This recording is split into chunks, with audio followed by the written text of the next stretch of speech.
أعوذ بالله من الشيطان الرجيم. ولو أننا نزلنا إليهم الملائكة وكلمهم الموتى وحشرنا عليهم كل شيء قبلا ما كانوا ليؤمنوا إلا أن يشاء الله ولكن أكثرهم يجهلون. وكذلك جعلنا لكل نبي عدوا شياطين الإنس والجن يوحي بعضهم إلى بعض زخرف القول غرورا ولو شاء ربك ما فعلوه فذرهم وما يفترون. ولتصغى إليه أفئدة الذين لا يؤمنون بالآخرة وليرضوه وليقترفوا ما هم مقترفون. أفغير الله يبتغي حكما وهو الذي أنزل إليكم الكتاب مفصلا والذين آتيناهم الكتاب يعلمون أنه منزل من ربك بالحق والذين آتيناهم الكتاب يعلمون أنه منزل من ربك بالحق فلا تكونن من الممترين. وتمت كلمة ربك صدقا وعدلا لا مبدل لكلماته وهو السميع العليم. وإن تطع أكثر من في الأرض يضلوك عن سبيل الله إن يتبعون إلا الظن وإن هم إلا يخرصون. إن ربك هو أعلم من يضل عن سبيله وهو أعلم بالمهتدين. فكلوا مما ذكر اسم الله عليه إن كنتم بآياته مؤمنين. وما لكم ألا تأكلوا مما ذكر اسم الله عليه وقد فصل لكم ما حرم عليكم إلا ما اضطررتم إليه وإن كثيرا ليضلون بأهوائهم بغير علم. إن ربك هو أعلم بالمعتدين. وذروا ظاهر الإثم وباطنه إن الذين يكسبون الإثم سيجزون بما كانوا يقترفون. ولا تأكلوا مما لم يذكر اسم الله عليه وإنه لفسق وإن الشياطين ليوحون إلى أوليائهم ليجادلوكم وإن أطعتموهم إنكم لمشركون. أومن كان ميتا فأحييناه وجعلنا له نورا يمشي به في الناس كمن مثله في الظلمات ليس بخارج منها كذلك زين للكافرين ما كانوا يعملون. وكذلك جعلنا في كل قرية أكابر مجرميها ليمكروا فيها وما يمكرون إلا بأنفسهم وما يشعرون. وإذا جاءتهم آية قالوا لن نؤمن حتى نؤتى مثل ما أوتي رسل الله أعلم حيث يجعل رسالته سيصيب الذين أجرموا صغار عند الله وعذاب شديد بما كانوا يمكرون. فمن يرد الله أن يهديه يشرح صدره للإسلام ومن يرد أن يضله يجعل صدره ضيقا حرجا كأنما يصعد في السماء كذلك يجعل الله الرجس على الذين لا يؤمنون. وهذا صراط ربك مستقيما قد فصلنا الآيات لقوم يذكرون. لهم دار السلام عند ربهم وهو وليهم بما كانوا يعملون. ويوم يحشرهم جميعا يا معشر الجن قد استكثرتم من الإنس ويوم يحشرهم جميعا يا معشر الجن قد استكثرتم من الإنس وقال أولياؤهم من الإنس ربنا استمتع بعضنا ببعض وبلغنا أجلنا الذي أجلت لنا قال النار مثواكم خالدين فيها إلا ما شاء الله إن ربك حكيم عليم. وكذلك نولي بعض الظالمين بعضا بما كانوا يكسبون. يا معشر الجن والإنس ألم يأتكم رسل منكم يقصون عليكم آياتي وينذرونكم لقاء يومكم هذا قالوا شهدنا على أنفسنا وغرتهم الحياة الدنيا وشهدوا على أنفسهم أنهم كانوا كافرين. ذلك أن لم يكن ربك مهلك القرى بظلم وأهلها غافلون ولكل درجات مما عملوا وما ربك بغافل عما يعملون وربك الغني ذو الرحمة إن يشأ يذهبكم ويستخلف من بعدكم ما يشاء كما أنشأكم من ذرية قوم آخرين إنما توعدون لآت وما أنتم بمعجزين قل يا قوم اعملوا على مكانتكم إني عامل فسوف تعلمون من تكون له عاقبة الدار إنه لا يفلح الظالمون وجعلوا لله مما ذرأ من الحوث والأنعام نصيبا فقالوا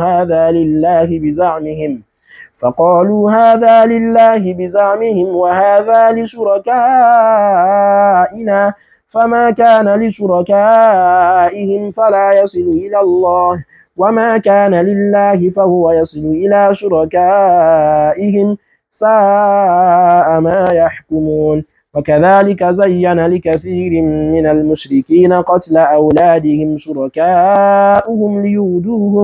ليودوهم وليلبسوا عليهم دينهم ولو شاء الله ما فعلوه فذرهم وما يفترون وقالوا هذه أنعام وحوث حجر لا يطعمها إلا من نشاء بزعمهم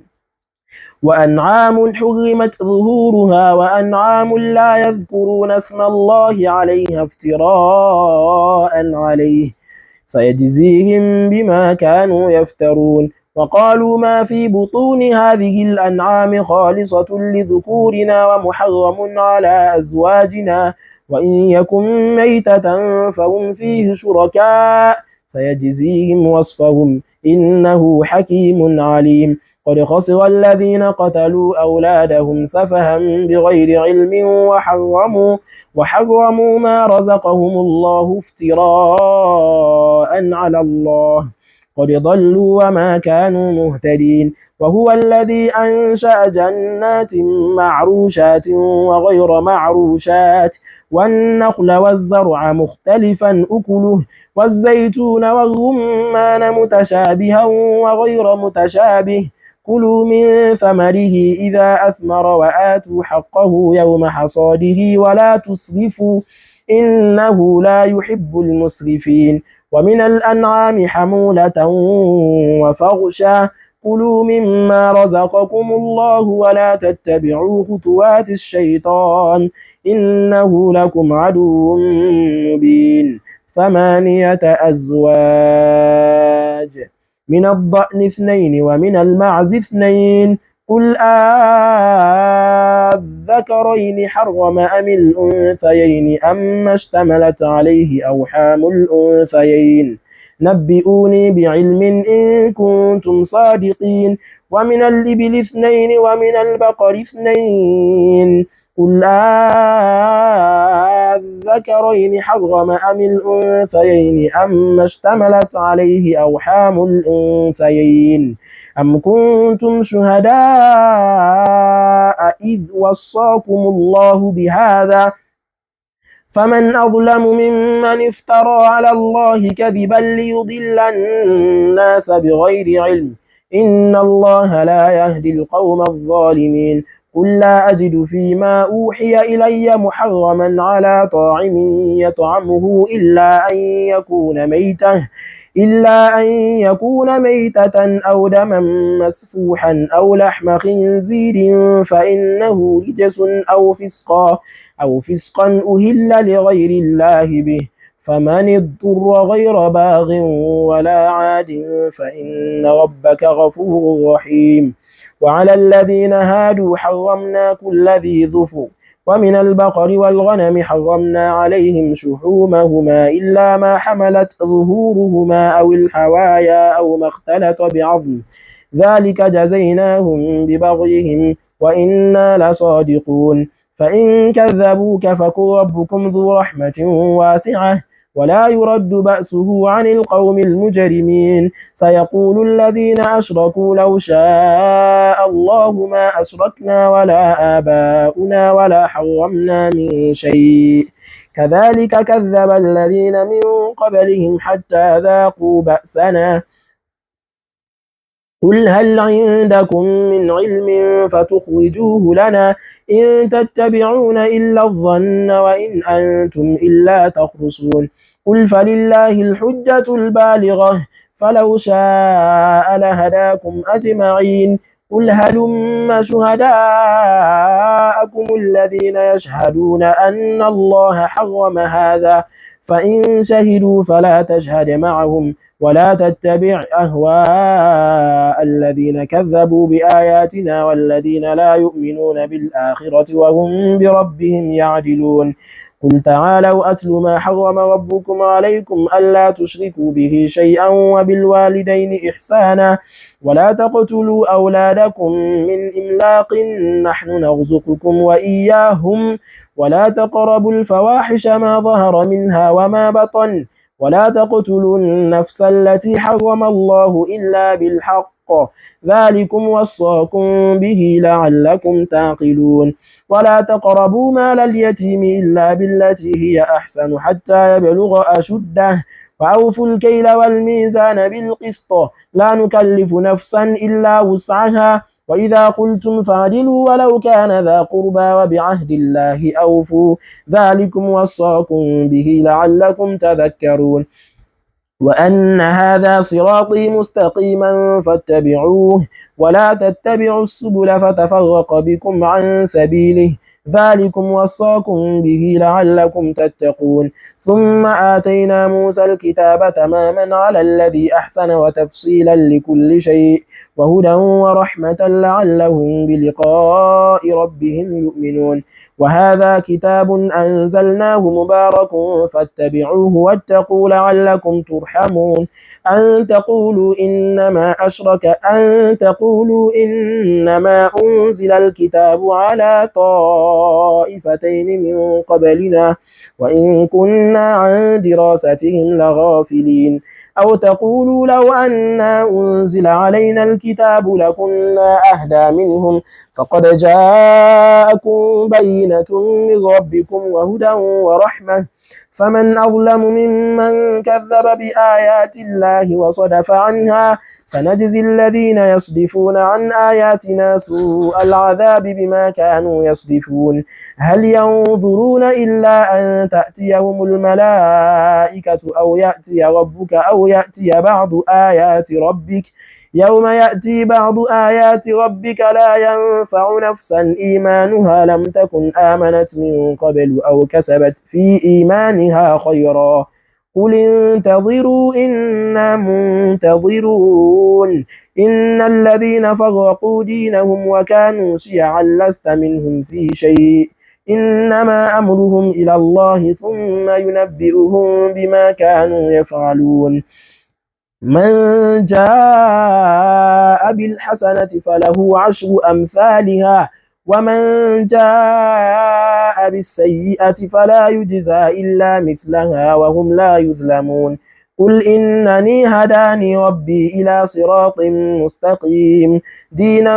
قيما ملة إبراهيم حنيفا وما كان من المشركين قل إن صلاتي ونسكي ومحياي ومماتي لله رب العالمين لا شريك له وبذلك أمرت وأنا أول المسلمين قل أغير الله أبغي ربا وهو رب كل شيء ولا تكسب كل نفس إلا عليها ولا تزر وازرة وزر أخرى ثم إلى ربكم مرجعكم فينبئكم بما كنتم فيه تختلفون وهو الذي جعلكم خلائف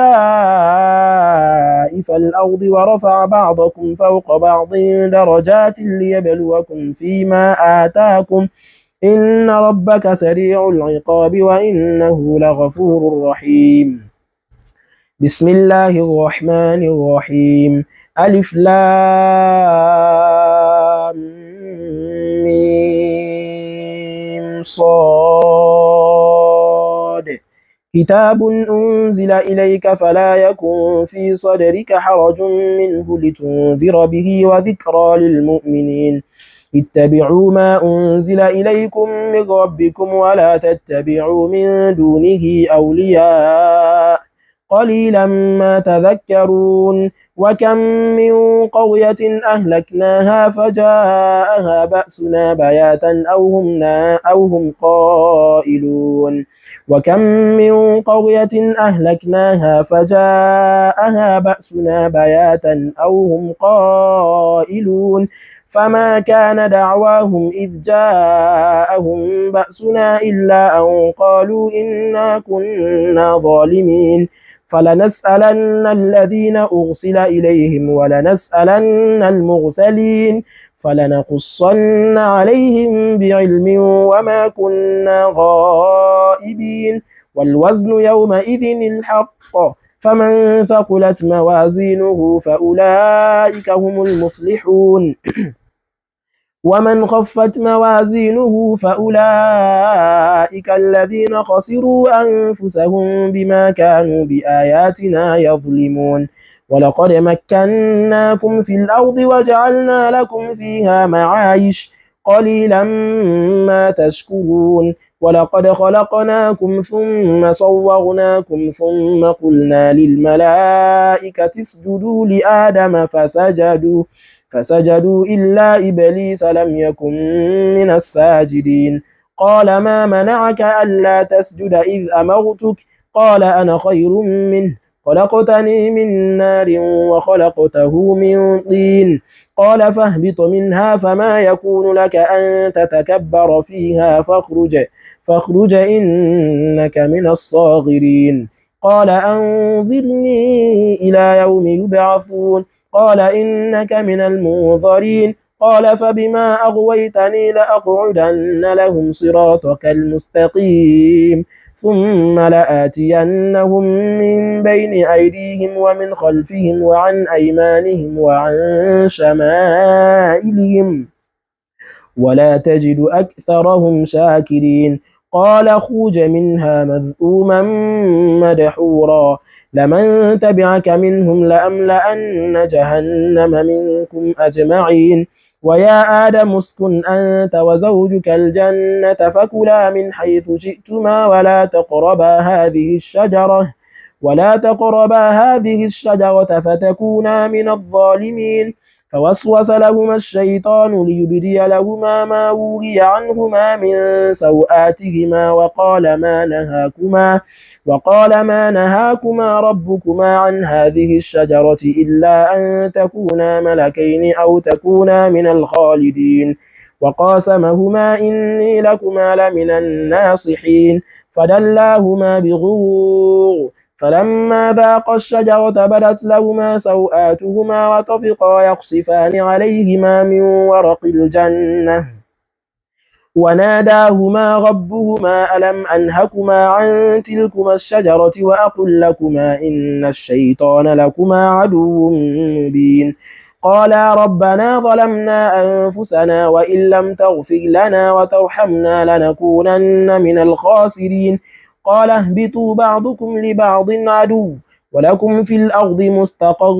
ومتاع إلى حين قال فيها تحيون وفيها تموتون ومنها تخرجون يا بني آدم قد أنزلنا عليكم لباسا يواري سوآتكم وريشا ولباس التقوى ذلك خير ذلك من آيات الله لعلهم يذكرون يا بني آدم لا يفتننكم الشيطان كما أخرج أبويكم من الجنة ينزع عنهما لباسهما ليريهما سوآتهما إنه يراكم هو وقبيله من حيث لا ترونهم إنا جعلنا الشياطين أولياء للذين لا يؤمنون وإذا فعلوا فاحشة قالوا وجدنا عليها آباءنا والله أمرنا بها قل إن الله لا يأمر بالفحشاء أتقولون على الله ما لا تعلمون قل أمر ربي بالقسط وأقيموا وجوهكم عند كل مسجد وادعوه مخلصين له الدين كما بدأكم تعودون فريقا هدى وفريقا حق عليهم الضلالة إنهم اتخذوا الشياطين أولياء من دون الله ويحسبون أنهم مهتدون يا بني آدم خذوا زينتكم عند كل مسجد وكلوا واشربوا ولا تسرفوا إنه لا يحب المسرفين قل من حرم زينة الله التي أخرج لعباده والطيبات من الرزق قل هي للذين آمنوا في الحياة الدنيا خالصة يوم القيامة كذلك نفصل الآيات لقوم يعلمون قل إنما حرم ربي الفواحش ما ظهر منها وما بطن والإثم والبغي بغير الحق وأن تشركوا بالله ما لم ينزل به سلطانا وأن تقولوا على الله ما لا تعلمون ولكل أمة أجل فإذا جاء أجلهم لا يستأخرون ساعة ولا يستقدمون يا بني آدم إما يأتينكم رسل منكم يقصون عليكم آياتي فمن اتقى وأصلح فلا خوف عليهم ولا هم يحزنون والذين كذبوا بآياتنا واستكبروا عنها أولئك أصحاب النار هم فيها خالدون فمن أظلم ممن افترى على الله كذبا أو كذب بآياته أولئك ينالهم نصيبهم من الكتاب حتى إذا جاءتهم رسلنا يتوفونهم قالوا أين ما كنتم تدعون من دون الله قالوا ضلوا عنا وشهدوا على أنفسهم أنهم كانوا كافرين قال ادخلوا في قد خلت من قبلكم من الجن والإنس في النار كلما دخلت أمة لعنت أختها حتى إذا اداركوا فيها جميعا قالت أخراهم لأولاهم ربنا هؤلاء أضلونا فآتهم عذابا ضعفا من النار قال لكل ضعف ولكن لا تعلمون وقالت أولاهم لأخراهم فما كان لكم علينا من فضل فذوقوا العذاب بما كنتم تكسبون إن الذين كذبوا بآياتنا واستكبروا عنها لا تفتح لهم أبواب السماء ولا يدخلون الجنة حتى يلج الجمل في سم الخياط وكذلك نجزي المجرمين لهم من جهنم مهاد ومن فوقهم غواش وكذلك نجزي الظالمين والذين آمنوا وعملوا الصالحات لا نكلف نفسا إلا وسعها أولئك أصحاب الجنة هم فيها خالدون ونزعنا ما في صدورهم من غل تجري من تحتهم الأنهار وقالوا الحمد لله الذي هدانا لهذا وما كنا لنهتدي لولا أن هدانا الله لقد جاءت رسل ربنا بالحق ونودوا أن تلكم الجنة أورثتموها بما كنتم تعملون ونادى أصحاب الجنة أصحاب النار أن قد وجدنا ما وعدنا ربنا حقا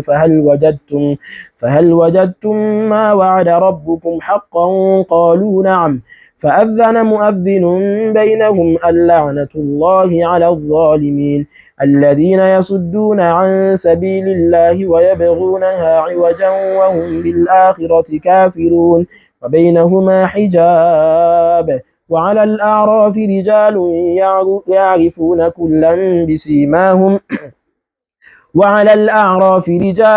يعرفون كلا بسيماهم ونادى أصحاب الجنة أن سلام عليكم لم يدخلوها وهم يطمعون وإذا صرفت أبصارهم تلقاء أصحاب النار قالوا ربنا لا تجعلنا مع القوم الظالمين ونادى أصحاب الأعراف رجالا يعرفونهم بسيماهم قالوا ما أغنى عنكم جمعكم وما كنتم تستكبرون أهؤلاء الذين أقسمتم لا ينالهم الله برحمة ادخلوا الجنة لا خوف عليكم ولا أنتم تحزنون ونادى أصحاب النار أصحاب الجنة أن أفيضوا علينا من الماء أو مما رزقكم الله قالوا إن الله حرمهما على الكافرين الذين اتخذوا دينهم لهوا ولعبا وغرتهم الحياة الدنيا فاليوم ننساهم كما نسوا لقاء يومهم هذا وما كانوا بآياتنا يجحدون ولقد جئناهم بكتاب فصلناه على علم هدى ورحمة لقوم يؤمنون هل ينظرون إلا تأويله يوم يأتي تأويله يقول الذين نسوه من قبل قد جاءت رسل ربنا بالحق فهل لنا من شفعاء فيشفعوا لنا أو نرد فنعمل غير الذي كنا نعمل قد خسروا أنفسهم وضل عنهم ما كانوا يفترون إن ربكم الله الذي خلق السماوات والأرض في 6 أيام ثم استوى على العرش يغشي الليل النهار يطلبه حثيثا والشمس والقمر والنجوم مسخرات بأمره ألا له الخلق والأمر تبارك الله رب العالمين ادعوا ربكم تضرعا وخفية إنه لا يحب المعتدين ولا تفسدوا في الأرض بعد إصلاحها وادعوه خوفا وطمعا إن رحمة الله قريب من المحسنين وهو الذي يرسل الرياح بشرا بين يدي رحمته حتى إذا أقلت سحابا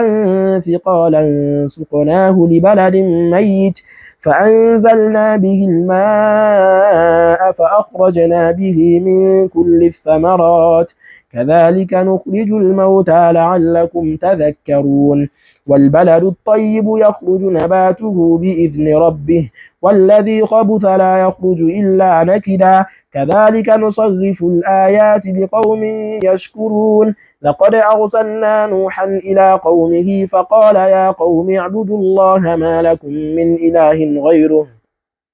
إني أخاف عليكم عذاب يوم عظيم قال الملأ من قومه إنا لنراك في ضلال مبين قال يا قوم ليس بي ضلالة ولكني رسول من رب العالمين أبلغكم رسالات ربي وأنصح لكم وأعلم من الله ما لا تعلمون أوعجبتم أن جاءكم ذكر من ربكم على رجل منكم لينذركم ولتتقوا ولعلكم ترحمون فكذبوه فأنجيناه والذين معه في الفلك وأغرقنا الذين كذبوا بآياتنا إنهم كانوا قوما عمين وإلى عاد أخاهم هودا قال يا قوم اعبدوا الله ما لكم من إله غيره أفلا تتقون قال الملأ الذين كفروا من قومه إنا لنراك في سفاهة وإنا لنظنك من الكاذبين قال يا قوم ليس بي سفاهة ولكني رسول من رب العالمين أبلغكم رسالات ربي وأنا لكم ناصح أمين أوعجبتم أن جاءكم ذكر من ربكم على رجل منكم لينذركم واذكروا إذ جعلكم خلفاء من بعد قوم نوح وزادكم في الخلق بسطة فاذكروا آلاء الله لعلكم تفلحون قالوا أجئتنا لنعبد الله وحده ونذر ما كان يعبد آباؤنا فأتنا بما تعدنا إن كنت من الصادقين. قال قد وقع عليكم من ربكم رجس وغضب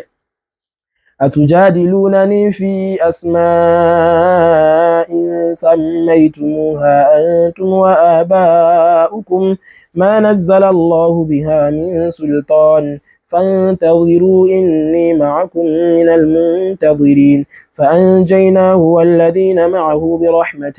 منا وقطعنا دابر الذين كذبوا بآياتنا وما كانوا مؤمنين. وإلى ثمود أخاهم صالحا قال يا قوم اعبدوا الله ما لكم من إله غيره قد جاءتكم بينة من ربكم هذه ناقة الله لكم آية فذروها تأكل في أرض الله ولا تمسوها بسوء فيأخذكم عذاب أليم. واذكروا إذ جعلكم خلفاء من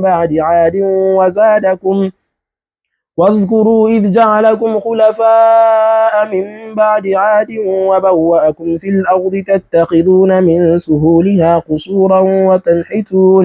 وتنحتون الجبال بيوتا فاذكروا آلاء الله ولا تعثوا في الأرض مفسدين. قال الملأ الذين استكبروا من قومه للذين استضعفوا لمن آمن منهم أتعلمون أن صالحا مرسل من ربه قالوا إنا بما أرسل به مؤمنون. قال الذين استكبروا إنا بالذي آمنتم به كافرون. فعقروا الناقة وعتوا عن أمر ربهم وقالوا يا صالح ائتنا بما تعدنا إن كنت من المرسلين. فأخذتهم الرجفة فأصبحوا في دارهم جاثمين. فتولى عنهم وقال يا قوم لقد أبلغتكم رسالة ربي ونصحت لكم ولكن لا تحبون الناصحين. ولوطا إذ قال لقومه أتأتون الفاحشة ما سبقكم بها من أحد من العالمين إنكم لتأتون الرجال شهوة من دون النساء بل أنتم قوم مسرفون. وما كان جواب قومه إلا أن قالوا أخرجوهم من قريتكم إنهم أناس يتطهرون. فأنجيناه وأهله إلا امرأته كانت من الغابرين. وأمطرنا عليهم مطرا فانظر كيف كان عاقبة المجرمين. وإلى مدين أخاهم شعيبا قال يا قوم اعبدوا الله ما لكم من إله غيره قد جاءتكم بينة من ربكم فأوفوا الكيل والميزان ولا تبخسوا الناس أشياءهم ولا تفسدوا في الأرض بعد إصلاحها ذلكم خير لكم إن كنتم مؤمنين. ولا تقعدوا بكل صراط